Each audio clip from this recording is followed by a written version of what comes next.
Il est déjà 8h32 sur Bretagne 5. Bretagne 5, l'invité du 7-9. Et notre invité ce matin est Pierre-Yves Thomas. Il est coordinateur départemental de Reconquête dans les Côtes-d'Armor. Reconquête, le parti d'Éric Zemmour. Et il est notre invité en direct au micro de la matinale. Il est venu jusqu'à nous. Je le remercie. Bonjour. Bonjour. Alors Reconquête, on en entend beaucoup parler de ce parti d'Éric Zemmour qui se place dans les sondages et qui fait un petit peu le tour de France. Alors Éric Zemmour, mais aussi ses soutiens. Et il y a eu, je voulais commencer par là, ce rendez-vous à Saint-Brieuc le week-end dernier. Rendez-vous qui a suscité quelques émois, quelques vagues. Oui, effectivement, on entend beaucoup parler de Éric Zemmour, du parti Reconquête aujourd'hui. D'ailleurs, je vous informe que ce week-end qui vient de s'écouler, nous avons célébré la 100 millième adhésion au parti Reconquête en à peine plus de 2 mois et une semaine. C'est quelque chose d'absolument extraordinaire. Je discutais l'autre jour avec un vieil ami politique et il me disait que cette dynamique en faveur de Reconquête et d'Éric Zemmour, il ne l'avait pas vue depuis des dizaines d'années. Et il se souvient que la dernière fois qu'il a pu observer un phénomène similaire, c'était tout simplement à l'époque du RPR, dans les années 70, en 1977 ou 78. Donc c'est quelque chose de très positif et très encourageant pour nous, qui nous porte d'en plus à proposer et à exposer le programme d'Éric Zemmour à la population, aux Costarmoricains, aux Briochins. Et c'est effectivement pour cela que nous étions à Brésillet samedi dernier en meeting avec 2 porte-paroles du mouvement Reconquête et d'Éric Zemmour, à savoir M. Jean Messia, bien connu sur les plateaux de télévision et sur les réseaux sociaux, et également Madame Jacqueline Moureau, porte-parole du mouvement Reconquête également, qui a milité dans le contexte des Gilets jaunes ces dernières années. Est-ce que vous comprenez, Pierre-Yves Thomas, que Éric Zemmour, qui est très clivant, hein, on pourrait le dire comme ça, c'est un mot à la mode aujourd'hui, suscite de l'émoi parmi la population ? Ah, je le comprends, oui et non, si vous voulez. Il y a eu la semaine dernière différents appels de mouvements de gauche, qu'ils soient syndicalistes, qu'ils soient politiques, pour en quelque sorte interdire la parole à Reconquête et Éric Zemmour, ce que je trouve assez contradictoire, puisque ces gens-là sont tout à fait pour la liberté d'expression, à condition qu'on soit d'accord avec eux. Hein. Ou alors, pour dire les choses autrement, ils se battent à les entendre parler contre les discriminations à longueur d'année, mais surtout, on ne peut pas être d'un avis différent. Et là, on retombe sur cette discrimination. Donc écoutez, moi je n'en fais pas beaucoup. Nous avons loué une salle dans les meilleures conditions possibles. Je remercie d'ailleurs Saint-Brieuc Congrès Expo de nous avoir accordé cette salle pour lesquelles nous avons effectué la transaction administrative et contractuelle de façon tout à fait transparente, sans empressement particulier, avec la signature d'un devis, puis une semaine plus tard la réception d'une facture que nous avons payée dans les temps impartis. Et là, j'insiste un petit peu sur ce point parce que la parole du directeur de Saint-Brieuc Congrès Expo n'est pas tout à fait exacte. Mais encore une fois, ce n'est pas le fond de la question. Nous avons fait un très très beau meeting. La salle était pleine. C'est un auditorium qui fait 400 personnes. Et j'ai dû, moi, dans les jours qui précédaient cet événement, j'ai dû stopper les inscriptions parce que nous n'aurions pas pu faire rentrer tout le monde dans cet auditorium. Donc oui, un succès total. C'était formidable. Qu'est-ce qui attire finalement les électeurs potentiels vers Éric Zemmour, vers son mouvement, vers Reconquête? C'est une déception de la politique en règle générale? C'est un dégoût peut-être même de la politique, parce qu'on voit que beaucoup de gens qui se tournent vers Reconquête disent voilà, on a essayé un peu tout, la droite, la gauche, ça marche pas. Je pense en effet qu'il y a plusieurs facteurs. Sur l'échiquier politique, on connaît les mouvements, les partis, les positions traditionnelles. Plutôt à droite, si je résume, on va avoir des partis de centre-droit comme l'UDI, un autre grand parti de centre-droit qui est LR, anciennement UMP, anciennement RPR. Un petit peu plus à droite, on a les petits partis, Nicolas Dupont-Aignan, via La Voix du Peuple, et puis on a bien sûr Marine Le Pen et le Rassemblement National. Et je pense qu'aujourd'hui, au travers des évolutions idéologiques de ces partis, j'observe moi, et d'ailleurs j'en fais partie, qu'il y a toute une frange de la population qui ne se retrouve plus dans le discours de la majorité de ces partis à droite, en particulier des plus gros en termes de volume, en termes d'adhésion. Je vais dire par exemple LR et RN. Donc il y a un vide politique là qui est à combler. Et Éric Zemmour parle à cette frange de la population qui se retrouve entre les centristes que sont UDI ou LR et le RN d'un autre côté. Ça, c'est un premier aspect, c'est un premier volet. Et un deuxième volet, pour résumer, je pense qu'effectivement, comme vous le disiez, une partie importante de la population émet des doutes sur la sincérité du corps politique et de ses représentants, des élus, des ténors politiques.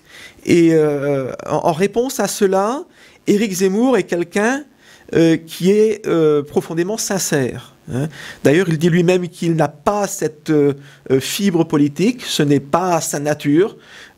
Il a une profonde idée de ce que doit être la France et il cherche à faire valoir cette idée de la France au-delà de toute connotation politique. Et donc, ce qu'il propose pour la France est profondément empreinte de sincérité et je pense que cela plaît également énormément à la population. Et effectivement, nous souhaitons que les abstentionnistes, dont on peut comprendre la posture depuis de nombreuses années, eh bien, prêtent attention aux propositions d'Éric Zemmour, en effet. Alors, Éric Zemmour ne fait pas l'unanimité, hein, vous le soulignez à l'instant, Pierre-Yves Thomas. On lui reproche de travestir un peu l'histoire, on lui reproche aussi quelques propos. Alors, on ne va pas détailler tout ce matin, parce que ce serait, on n'aurait pas le temps forcément de rentrer dans les détails, mais on lui a reproché, par exemple, d'avoir évoqué Pétain à un moment, en tout cas de ne pas avoir... En tout cas, d'avoir travesti l'histoire. Est-ce que pour vous, c'est des attaques fondées ou pas ? Oh, moi je remarque surtout que ceux qui utilisent ces arguments, pour ne pas dire ces arguties, sont avant tout les contempteurs d'Éric Zemmour. Ce sont ceux qui cherchent des angles d'attaque pour essayer de le discréditer. Je pense que la majorité de ces gens qui critiquent Éric Zemmour n'ont même pas le niveau intellectuel ou académique pour pouvoir discuter de tels sujets. Donc, écoutez, l'histoire et les contextes historiques ont toujours été et seront toujours objet et terrain de débat. Je pense que pour le contexte des présidentielles, ce n'est vraiment pas le sujet que nous devons évoquer aujourd'hui. Donc moi, je laisse cela de côté, que les chiens aboient, la caravane passe. Alors justement, on va en parler de la présidentielle et des enjeux politiques, parce qu'ils sont nombreux. Alors là aussi, on ne pourra pas tous les détailler ce matin, mais c'est une présidentielle qui arrive dans un contexte particulier. Alors on a parlé du contexte politique à l'instant. Il y a aussi le contexte social. Aujourd'hui, on est dans un pays très fracturé, avec parfois des enjeux politiques dont on imagine qu'ils ne sont pas forcément la préoccupation directe des Français qui s'inquiètent pour leur pouvoir d'achat, pour leur salaire et qui s'inquiètent aussi de la montée du coût des carburants ou encore de l'énergie. Voilà, je fais un paquet cadeau si vous me permettez le terme. Qu'est-ce que Éric Zemmour propose sur ce volet, j'allais dire, social et pour essayer de faire en sorte que les Français vivent mieux ? Écoutez, nous sommes très conscients chez Reconquête, et Éric Zemmour en particulier, il est tout à fait conscient de la difficulté pour beaucoup de ménages aujourd'hui dans les territoires, dans les Côtes-d'Armor, à Saint-Brieuc en particulier, puisque nous y sommes, la difficulté de nombreux foyers français à boucler les fins de mois, à avoir un budget qui leur permet de vivre décemment. Ce n'est pas vrai. Beaucoup de gens, beaucoup de Français sont dans la difficulté aujourd'hui. Et il y a effectivement des propositions phares d'Éric Zemmour pour améliorer le quotidien des Français. Vous avez pu observer que dans son programme, il y a la question des salaires. Et contrairement à ce que quelques ténors politiques d'autres partis disent, qui consiste à il suffit comme on dit, il suffit d'augmenter le salaire. Non, on ne peut pas distribuer l'argent qu'on n'a pas. Donc la proposition d'Éric Zemmour consiste à réduire autant que possible l'écart entre salaire brut et salaire net. Vous savez qu'il y a un écart énorme entre ce qu'un employeur doit payer à son salarié au travers de toutes les couches de cotisation et de taxation à prendre en compte, et d'un autre côté, le salaire net. Donc, l'idée d'Éric Zemmour, c'est de travailler d'une part sur l'une des petites lignes qu'il y a sur toute feuille de salaire, c'est CSG, CRDS, pour pouvoir remonter d'un côté le salaire net, et d'autre part, pour diminuer les taxes sur le salaire brut afin que l'employeur puisse encore donner un coup de pouce à la feuille de salaire quotidienne. Ça, c'est un exemple de mesures concrètes pour Éric Zemmour, de la part d'Éric Zemmour. Et si je peux vous donner un autre exemple, c'est sur le coût des transports, puisque vous me parlez effectivement de l'énergie et du prix de l'énergie. On a vu comment augmente le prix du carburant à la pompe. Et alors, on a également ici un écart énorme entre la situation des travailleurs, la situation des salariés, des actifs en particulier, entre les grandes métropoles, Paris en particulier, et la province, les territoires. Vous savez qu'il y a des dispositions qui permettent et où l'employeur doit participer au coût des transports en commun, par exemple sur le paiement d'une carte ou d'un pass Navigo à Paris, dans la région parisienne, parce que ce sont les transports en commun qui permettent de circuler dans ces régions-là. À Saint-Brieuc, il n'y a pas de métro, il n'y a pas de RER. C'est la voiture pour aller travailler à 10 km, à 20 km, à 30 km, parfois plus, pour aller à l'abattoir, pour aller dans l'usine dans laquelle je travaille, dans l'agroalimentaire, dans d'autres secteurs. Et donc, la proposition de Éric Zemmour est que pour les territoires également, l'employeur participe dans une certaine mesure aux frais de carburant et donc d'énergie pour pouvoir aller et venir de son travail. Alors il y a des villes où on le fait déjà. Alors là c'est plus sur les déplacements des fameuses mobilités douces. Alors bon, je ne sais pas si on aura le temps de parler d'écologie, mais c'est un vaste problème aussi. Ces mobilités douces dans les villes.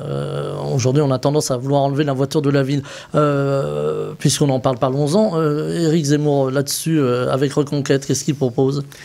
Ce qu'il propose, c'est très simple, c'est stop à l'idéologie. Voilà. C'est-à-dire que, effectivement, il y a des villes dans lesquelles on cherche à chasser le véhicule à 4 roues. On cherche à chasser la voiture. Ce qui fait d'ailleurs que dans une ville comme Saint-Brieuc, en partie, nous avons une désertification des centres-villes et du commerce de centre-ville.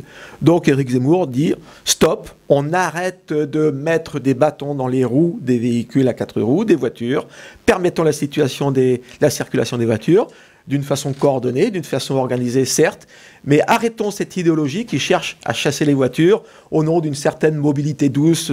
On met un petit peu tout ce qu'on veut derrière ce terme. Bien sûr que le vélo, c'est très bien. Je pense être moi aussi écologiste. J'aime bien faire du vélo à Saint-Brieuc quand j'ai des courses à faire, mais ce n'est pas possible pour tout le monde de se passer de la voiture, et donc il faut être conscient de ces réalités.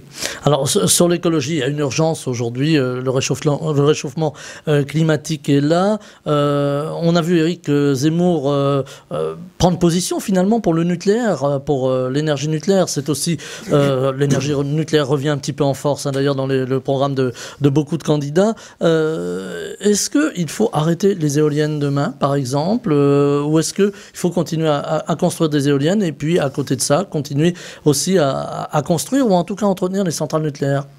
On peut commencer par les centrales nucléaires d'ailleurs, où on peut observer l'inconséquence de M. Macron, du président de la République, au travers de son quinquennat, où il a fait fermer Fessenheim, la centrale nucléaire qui nous fournissait de l'énergie électrique. Alors, il arguera du fait que la décision a été prise au cours du quinquennat antérieur avec François Hollande. Il n'en reste pas moins qu'il avait toute liberté, M. Macron, de stopper cette décision de fermeture, au lieu d'être aujourd'hui à acheter de l'énergie carbonée aux pays voisins de la France, à l'Allemagne en particulier, avec ses centrales à charbon ou ses centrales à gaz. Voyez, donc c'est assez cocasse de voir que M. Macron, qui a dénigré le nucléaire sur les premières années de son quinquennat, maintenant, à quelques semaines ou quelques mois des présidentielles, il est en train de nous expliquer qu'il va falloir recommencer à construire des centrales nucléaires. C'est une posture électorale pour vous. Comment ? C'est une posture électoraliste pour vous. En tout cas, c'est une certaine inconséquence politique qu'on peut reprocher à M. Macron. Voilà, ça c'est la première chose. Pour ce qui est des énergies alternatives, bien sûr qu'il faut les développer, mais pas de façon désordonnée et pas avec les éoliennes telles qu'on les voit aujourd'hui. Éric Zemmour a dit très clairement qu'au pouvoir, il stopperait les projets en cours ou futurs en termes d'énergie alternative qui poseraient problème pour l'environnement. Et je pense tout à fait aux éoliennes maritimes en baie de Saint-Brieuc, qui ont été mal pensés, qui ont été mal préparés et qui posent énormément de problèmes sur le plan maritime, pour la pêche par exemple, pour les fonds sous-marins. Et en plus de ça, ces éoliennes qui sont distribuées un petit peu n'importe où sur le territoire abîment les paysages, détériorent l'environnement. Et donc, Éric Zemmour dit non. Stoppons ce désordre d'énergie alternative, réfléchissons à ce que nous voulons faire. Et dans l'immédiat, effectivement, nous sommes partisans de l'énergie nucléaire qui, si elle n'a pas tous les avantages, et en tout cas celle qui nous permet aujourd'hui d'approcher les années à venir avec le plus de sérénité pour réfléchir aux alternatives en termes d'énergie. Et donc dans ce contexte, oui au nucléaire, absolument. Voilà. Il faut donner du temps finalement à la transition écologique. Se donner le temps de réfléchir et de faire les choses de façon logique, coordonnée et planifiée, en effet. Alors, Pierre-Yves Thomas, vous parliez tout à l'heure, vous évoquiez, en parlant des mobilités, les territoires. On a le sentiment aujourd'hui qu'il y a des grands déséquilibres entre les métropoles, et ça se voit dans toutes les régions de France, y compris en Bretagne, entre les métropoles et les zones rurales ou les villes moyennes. On parle beaucoup de rééquilibrage. Là aussi, hein, ça ressort un petit peu du chapeau avec la campagne électorale. Alors, rééquilibrage en matière d'agriculture, rééquilibrage en matière de réindustrialisation. On a perdu beaucoup d'industries ces dernières années. Rééquilibrage de ces territoires. Comment Éric Zemmour peut s'y prendre dans sa vision future des territoires? Plusieurs manières. D'une façon générale, en réorientant les fonds publics depuis les villes vers les territoires ruraux. On a vu au cours des 15 ou 20 dernières années la fameuse politique de la ville, promue par l'ancien ministre Borloo par exemple. Cette politique de la ville a englouti des dizaines et des dizaines et des dizaines de milliards d'euros. Tout cela au détriment des territoires ruraux. Par conséquent, Éric Zemmour expose dans son programme qu'il va falloir réorienter cette distribution ou cette allocation de fonds publics vers les territoires ruraux parce que, effectivement, les villes, les métropoles, moyennes ou grandes, en ont eu déjà plus que de mesures. Les territoires ruraux ont été défavorisés finalement. Ils ont été défavorisés. Vous savez qu'en termes de dotation de fonds publics par habitant, hein, c'est un indicateur qui est utilisé dans ce contexte. En termes de dotation de fonds publics par habitant, il y a le double d'allocation aux habitants des territoires urbains, des zones urbaines, que aux habitants qui sont en territoire rural. On est à plus du double, 64 € d'un côté, 129 € de l'autre. On voit donc qu'il y a un déséquilibre, ce n'est pas normal, et Éric Zemmour a tout à fait pris conscience de cette nécessité de soutenir et de revitaliser les territoires ruraux. Et un autre exemple pour vous donner concrètement ce que peut donner cette revitalisation, c'est la proposition d'allocation de 10 000 € aux ménages qui accepteront de vivre dans un territoire rural, une petite commune de quelques centaines ou quelques milliers d'habitants. C'est la limite à définir, enfin ça sera typiquement les petites communes. 10 000 € par enfant à naître dans les territoires ruraux. Tout cela, c'est pour revitaliser les territoires ruraux. Ça fait polémique d'ailleurs, ces fameux 10 000 €. On dit que c'est voilà, c'est un peu dogmatique, voilà, c'est un petit peu ce qu'on entend. Écoutez, il faut savoir ce qu'on veut. On veut revitaliser les territoires ruraux. Je vous ai déjà dit qu'il y a eu des dizaines de milliards d'alloués d'un côté. Il est nécessaire de procéder à cet équilibrage. Alors dans les territoires ruraux, il y a aussi des services publics qui ont disparu au fil des années. On pense à la poste, on pense aux gares, aux services de santé aussi, les médecins. Là aussi, il y a un chantier énorme. Absolument, absolument. On a par exemple le problème aigu des déserts médicaux, n'est-ce pas? Donc Éric Zemmour propose de salarier des médecins pour les territoires ruraux dans des maisons médicales afin d'offrir aujourd'hui ce service médical qui a aujourd'hui disparu dans nombre de communes des Côtes-d'Armor. Et donc, ce problème est tellement aigu qu'il faut y remédier à court terme, dans un premier temps, alors qu'en parallèle, on pourra de plus continuer à travailler sur la disponibilité de médecins à travers de la remise en cause du numerus clausus. Vous savez, ce terme un petit peu compliqué qui consiste à dire que on va promouvoir la filière médicale auprès des jeunes étudiants français. Ça, c'est un premier exemple. Un autre exemple, c'est un effort à mettre sur la distribution, sur la diffusion des nouvelles technologies, 4G par exemple, Internet haut débit par exemple. Il faut accélérer ce déploiement sur le territoire national. En termes de transport par exemple, donner une disponibilité de transports locaux pour les petites communes qui sont mal desservies. Et si j'insiste encore sur le côté médical, c'est permettre des services médicaux d'urgence, par exemple en ophtalmologie, par exemple d'un point de vue dentaire, dans des petites communes, alors de façon mutualisée certes, mais pour des petites communes qui n'en disposent pas aujourd'hui. Il y a tout un travail à faire sur le côté rural. Alors le côté rural, c'est aussi l'agriculture. Il nous reste 5 petites minutes. Ça va aller vite, hein. C'est comme ça dans la matinale. Mais l'agriculture aujourd'hui est à la peine. Le modèle évolue, le modèle change. On a beaucoup pointé du doigt les agriculteurs. Alors ici en Bretagne avec les algues vertes, mais on n'évoquera pas forcément le sujet ce matin. Que faire pour qu'il y ait une transition au niveau de l'agriculture ? Eh bien, écoutez, une première chose consiste à permettre aux agriculteurs de vivre de leur travail. Que ce soit dans l'élevage, le porc par exemple, que ce soit dans les fruits et légumes. On a vu toutes les difficultés de nombre d'agriculteurs aujourd'hui, et donc il y a effectivement des mesures à prendre dans ce contexte. Par exemple, au niveau des marchés, par exemple, interdire les regroupements de plusieurs enseignes au niveau des centrales d'achat pour la distribution, pour la grande distribution par exemple. Un autre sujet consiste à interdire des importations de produits agricoles qui ne seraient pas conformes à nos standards de qualité ou de sécurité alimentaire. Et puis, il s'agit de mettre un terme à la surtransposition de directives européennes sur notre droit français. Là aussi, pour l'agriculture, il y a énormément de choses à faire pour protéger les agriculteurs contre la concurrence déloyale de certains acteurs, de certains produits étrangers, et puis effectivement encourager les agriculteurs sur des alternatives agricoles en termes au travers de l'innovation, par exemple. Oui. Alors, je le disais, hein, il reste quelques minutes. On parle beaucoup dans la campagne d'Éric Zemmour. Éric Zemmour lui-même parle beaucoup de cette lutte contre l'islam, ce qu'il a appelé aussi le grand remplacement. Ça énerve beaucoup. Ça énerve beaucoup ce terme de grand remplacement. Oui, ça énerve peut-être, ça agace. Moi, c'est un sujet que j'aborde avec beaucoup de sérénité. Vous savez, ce qu'on appelle le nombre. Le nombre, eh bien, c'est ce qui fait qu'une société, une population peut être effectivement remise en cause par l'arrivée de nouvelles cultures, de nouvelles civilisations. Et c'est ce qui est en train de se produire en France.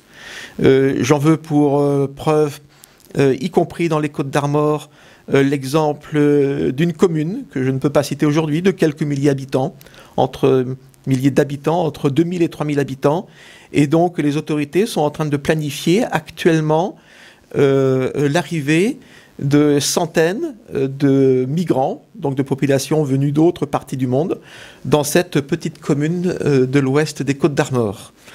Et quand on regarde un petit peu la pyramide des âges, la distribution démographique de cette petite commune, eh bien on s'aperçoit que l'arrivée de jeunes migrants qui ont entre 16, 17, 18 et peut-être 25 ou 30 ans, eh bien, serait supérieure à ce qu'est la population d'origine locale.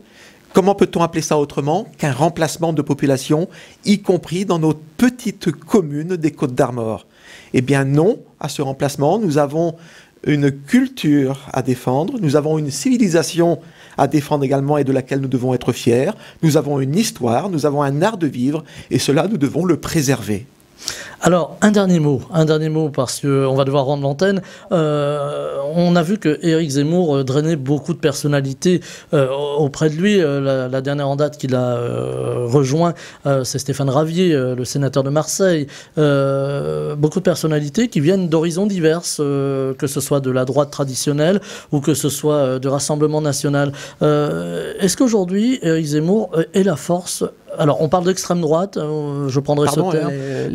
L'extrême quoi? L'extrême droite. Je vous laisse finir. Voilà. Alors, bon, voilà, pour regrouper les partis comme le RN ou comme Reconquête. Est-ce que, justement, Éric Zemmour devient la force importante de la droite ou de la droite, comme vous voulez? Écoutez, je ne crois pas qu'Éric Zemmour soit la droite de la droite. Je me suis permis de vous interrompre à l'instant, veuillez m'en excuser, mais je ne connais pas d'extrême droite beaucoup en France. Qui est d'extrême droite parmi les partis politiques connus actuellement, je ne sais pas. Vous savez, l'extrême droite en France, c'est quelques dizaines ou quelques centaines de types qui veulent mettre à bas la République. Éric Zemmour n'est pas du tout d'extrême droite. Éric Zemmour est quelqu'un qui sera, en tant que président, un ardent défenseur de la démocratie et des principes démocratiques. Éric Zemmour n'est absolument pas d'extrême droite. Je m'inscris en faux contre cette terminologie, cette sémantique qui est avant tout mise en avant par les partis de gauche, sachant que nombre de ce parti de gauche considèrent comme étant d'extrême droite tout ce qui n'est pas de leur bord. Hein. Je pense au NPA, je pense à la France Insoumise, je pense à la lutte ouvrière, je pense au Parti communiste. Tout ce qui ne leur ressemble pas n'est pas d'extrême droite. Donc arrêtons avec cette sémantique, s'il vous plaît. Ceci étant dit, une toute petite seconde si vous permettez, Éric Zemmour est tout à fait promoteur de ce qu'on peut appeler l'union des droites. Et donc il invite tous les citoyens qui se reconnaissaient jusqu'à présent, peut-être maintenant un peu moins, soit à LR, soit à Rassemblement National, à se joindre derrière Éric Zemmour pour promouvoir cette union des droites et donc faire gagner notre candidat aux prochaines élections présidentielles le 10 avril et le 24 avril pour le deuxième tour. Voilà, bien écoutez, on va s'arrêter là parce qu'il y aurait eu encore beaucoup de choses à dire, mais l'heure c'est l'heure et on doit rendre l'antenne. Je rappelle, Pierre-Yves Thomas, que vous êtes coordinateur départemental de Reconquête dans les Côtes-d'Armor, donc soutien d'Éric Zemmour. Vous étiez notre invité ce matin, vous vouliez rajouter un petit mot très vite? Oui, simplement que le 23 avril, c'est-à-dire le 23 février, la semaine prochaine à 19h30 à la salle de Saint-Coulon à côté de Saint-Malo, nous recevrons, et j'invite tous les jeunes de Bretagne à s'y rendre, nous recevrons Stanislas Rigaud, qui est le porte-parole et leader de Génération Zemmour. Il viendra chez nous en Bretagne, dans l'Ille-et-Vilaine, le 23 février à 19h30 à la salle de Saint-Coulon. Voilà, bien écoutez, c'est noté. Merci d'avoir été avec nous en direct dans la matinale. Très belle journée. Merci à vous également. Bretagne 5 matin, le 7-9, Stéphane Hamon.